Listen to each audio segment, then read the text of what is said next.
When you watch wrestling on TV, everything looks smooth for the most part. You don't usually see superstars talking or punches not connecting due to clever camera angles and cuts. Things like these are among many tricks WWE uses to enhance the product. This video will cover 5 behind the scenes secrets WWE wants to keep hidden.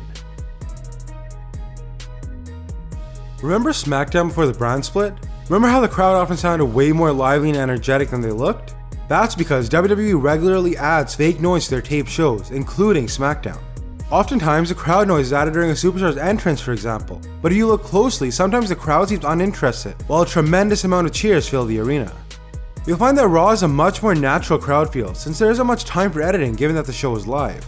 Even worse, WWE is also known to artificially quiet or even mute crowds when it comes to boos, most famously in respect to Roman Reigns. Though most people watching wouldn't think it, a WWE referee actually has a ton of responsibility when it comes to how a match goes down.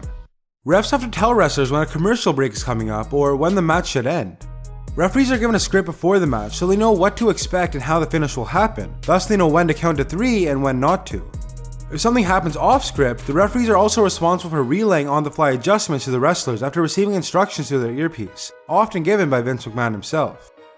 Suffice to say, WWE refs are actually crucial to matches in more ways than one. One thing you probably hear a lot about when it comes to WWE secrets is scripting. Though it wasn't always like this, today every line is scripted for promos for nearly every superstar. As you can see with these examples, a superstar is simply parroting memorized lines as promos, which results in a reduced sense of realism. Besides a few people such as John Cena, The Rock, and Paul Heyman who are given a lot of freedom with their words, most wrestlers go out there and simply follow a script. For reference, back in the 90s, most characters were given freedom to cut promos as they saw fit. Hell, even Jim Ross says promos nowadays are too predictable and boring. The WWE commentators. These guys have a tough job, calling matches play by play, advertising the hell out of the WWE network, and giving insight into storylines and wrestlers, all while avoiding certain words and phrases banned by the company. This isn't an easy job to begin with, but having Vince McMahon in your ear the entire show takes it to another level. Vince apparently relays information to the commentators, telling them what to say and when. He even yelled at Michael Cole during a broadcast after he messed up the start time for a pay-per-view, and then told JBL to bury him on commentary. The point here is, there's a lot more going on with those headphones than meets the eye. If you've ever wondered how exactly the sequences in a match go down, this one's for you. Sources say that well over half of a WWE match is improvised, with only major spots in the finish discussed beforehand by the majority of wrestlers.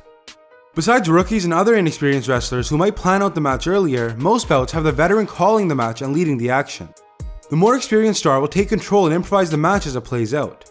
Alberto Del Rio confirmed this when he was away from WWE, saying he was okay with somebody like John Cena leading the match, but he would take charge against somebody less experienced. This makes me respect these wrestlers even more, knowing that not everything in the match is predetermined. And those were 5 behind the scenes secrets WWE wants to keep hidden. I hope you enjoyed the video. If you did, consider leaving a like and subscribing. Also be sure to follow Wrestling Up on Twitter to stay up to date with videos and news. The link is in the description.